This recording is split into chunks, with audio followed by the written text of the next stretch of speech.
Hi everyone, Cliff Faver here, Dr. Faver. I just want to talk a little about sanitation this week. A lot of times we're not taught that. Mom taught us how to clean and we think we do a pretty good job. But there's some real differences of doing a good quality job and doing a less than quality job. We also have to remember we have a special situation because we've got animals. A lot of times they're licking their feet.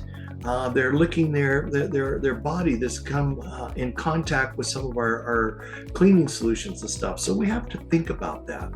If you're running a salon, we also, if we don't mix our products correctly, a lot of times it builds up on the floor. We start getting this dirty, black, grimy stuff. Do you realize that most of the time it's because we've overused the products in that? We've got too much detergent on the floor. So, one of the people I've become real good friends with is Chris Quinlan at Health Technology out of California. We got to be friends because we realized at the end of the day, what he does and what I do are pretty much similar. We're cleaning surfaces and we're disinfecting them. And so he's got a lot of great information. And, one of the techniques that he's taught me along the way is, when you mop a floor, what you want to do is you want to put your product on, mop it there to clean everything up, and then you're going to go back with a clean mop with water to pick it back up. Because if you leave it down, now we've got a toxic situation.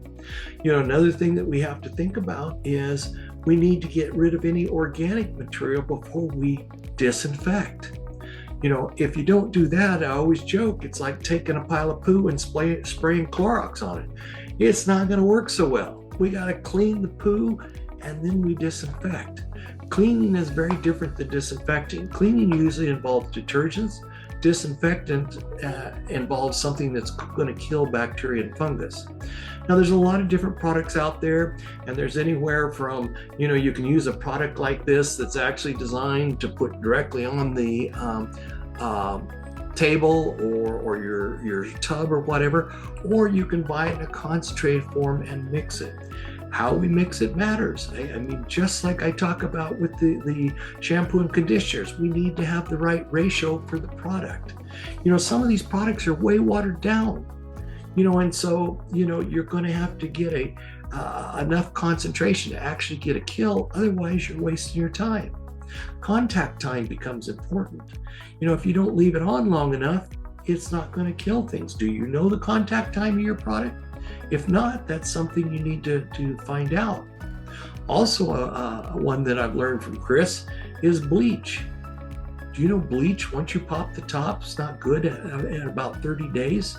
It's lost all of its pizzazz, so it's no longer effective. So I think it's very important that you learn, and if you ever get an opportunity to go to one of Chris's seminars, I encourage you to do that.